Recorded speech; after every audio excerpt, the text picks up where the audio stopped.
Good morning আৰু ৰাতি ৩:৪০তে গুৱাহাটীৰ পৰাই ৱেগনাৰখনৰ কাৰণে এজন দাদা আহিলে। তেওঁ বুকিং নকৰোঁ বোলে, মই ডাইৰেক্ট যাম বুলি ক'লে আৰু আহিছে পৰিয়াল পাতি লৈ বিশ্বাসত আহিছে। গতিকে গাড়ীখন তেওঁক ডেলিভাৰী দিম, গাড়ীখন চাওঁ ব'লক। তেওঁ মানে পূৰা সুধিছে যে এপন চিল, ইঞ্জিন চিল সকলো। মই কৈছোঁ যে মই তেনেকুৱা গাড়ীয়ে বিকোঁ, পূৰা চিল গাড়ীয়ে বিকোঁ। গতিকে তেওঁ বিশ্বাসতে আহিছে গুৱাহাটীৰ পৰা ৰাতি পৰিয়াল লৈ পেলাই আৰু আহি হোটেলত থাকিলে। এতিয়া তেওঁক ডেলিভাৰী দিম, গাড়ীখন তেওঁৰ লগত কথা পাতোঁ ব'লক।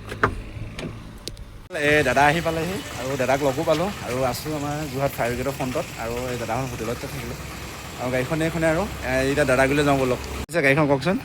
কাৰণটো দেখাটো বহুত ভাল লাগিছে আৰু ৰাতি এখন কিনা তেনেকৈ কৈছিলে, তেনেকৈ কথাবিলাক হয় বাৰু। আৰু মই যিটো ফিক্স ৰেট কৈছিলোঁ তাৰপৰা কমাই দিছোঁ আপোনাক। বেয়া লগা নাই, ভালো লাগিছে। গাড়ী ঠিকে আছে। ভৱিষ্যতলৈ মানে ভাইটিৰ কথাখিনি মতে যদি গাড়ীখন ইউজ কৰিব পাৰোঁ তেতিয়াহ'লেতো আৰু একদম চকুমুদি আপুনি বিন্দাছ চলক, একো প্ৰব্লেম নাই। গিয়াৰ বক্স ইঞ্জিন চব চিল আছে। আপুনি মবিল কুলেন টাইমত সলাব, একো টেনশ্যন নাপায়। আৰু মই আপোনাক এই চাৰ্ভিচ চমজুৱাইছোঁ। এতিয়াৰ পৰা আপোনালোকৰ দায়িত্ব থাকিলে, খালি ট্ৰেন্সফাৰটো মোৰ লগত আছে। মালিককে দি দিবা।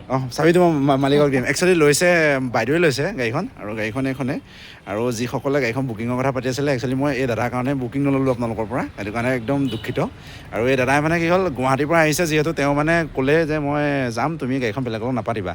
এই একেষাৰ কথাতে মই গাড়ীখন ৰাখি দিলোঁ আৰু এতিয়া বাইদেউক গাড়ীখনৰ চাবিটো দিম। গুৱাহাটী